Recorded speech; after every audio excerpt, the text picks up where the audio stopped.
Hello students, refraction वाले part में जो स्नेल्स लॉ आता है वो बड़ा ही इंपॉर्टेंट टॉपिक है और आपके बोर्ड एग्जाम के लिए बहुत ही ज़्यादा इंपॉर्टेंट होने वाले हैं। तो चलो समझते हैं। देखो, रिफ्रैक्शन का मतलब क्या होता है। जब भी लाइट एक मीडियम से दूसरे मीडियम में ट्रेवल करती है तो लाइट अपने ओरिजिनल पाथ से एक तरह से बेंड हो जाती है, डेविएट हो जाती है। इसी बेंडिंग फिनोमिना को हम रिफ्रैक्शन का नाम देते हैं।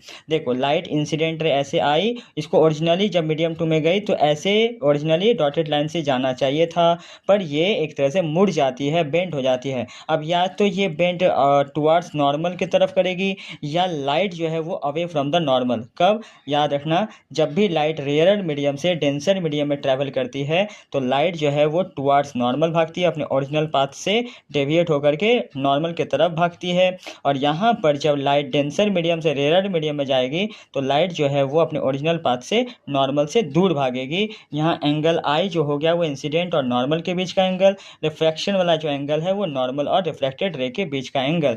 ठीक है, और इसी बेसिस पे क्वेश्चन भी आते हैं। नेक्स्ट वीडियो में आपको मैं बताऊंगा वो। यहाँ पर लॉज जो हैं रिफ्रैक्शन के वो दो लॉ होते हैं। पहला लॉ तो बड़ा इजी है, इंसिडेंट रे, नॉर्मल और रिफ्रैक्टेड रे ये सभी एक ही प्लेन पे लाई करते हैं। और दूसरा जो लॉ है ये बड़ा ही इंपॉर्टेंट है, जिसे हम स्नेल्स लॉ कहते हैं। और ये कहता है sine i by sine r ये हमेशा एक कॉन्स्टेंट वैल्यू देता है, जिसे हम रिफ्रैक्टिव इंडेक्स बोलते हैं और इसे ग्रीक लेटर में म्यू से रिप्रेजेंट करते हैं। ओके, अब रिफ्रैक्टिव इंडेक्स का जो फॉर्मूला होता है sine i by sine r, इसको याद रखने का ट्रिक मैं बताता हूँ। देखो, याद रखना, रिफ्रैक्टिव इंडेक्स हम हमेशा उस मीडियम का निकालते हैं जिसके अंदर लाइट एंट्री करता है।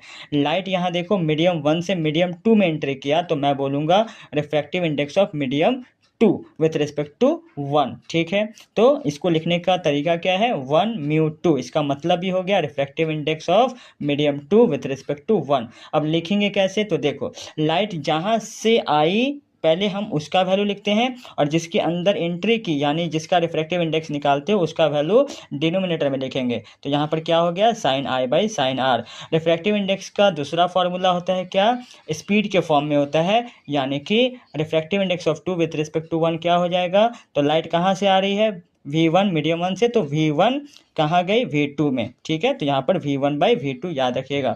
देखो, इसी में जब मीडियम 1 जो है वो एयर हो जाता है तो V1 क्या बन जाएगा, एक तरह से C बन जाएगा। C तो रिप्रेजेंट करते हैं ना एयर में जो लाइट का स्पीड होता है 3 इंटू 10⁸ मीटर पर सेकेंड। और जो जिस मीडियम में लाइट गई उस मीडियम का वेलोसिटी को हम सिंपली V कह देते हैं और इसी को रिफ्रैक्टिव इंडेक्स यानी कि एब्सोल्यूट रिफ्रैक्टिव इंडेक्स कहते हैं, जब मीडियम 1 मैंने यहाँ फिक्स कर लिया एयर। ओके, होप आपको ये वीडियो अच्छी लगी हो।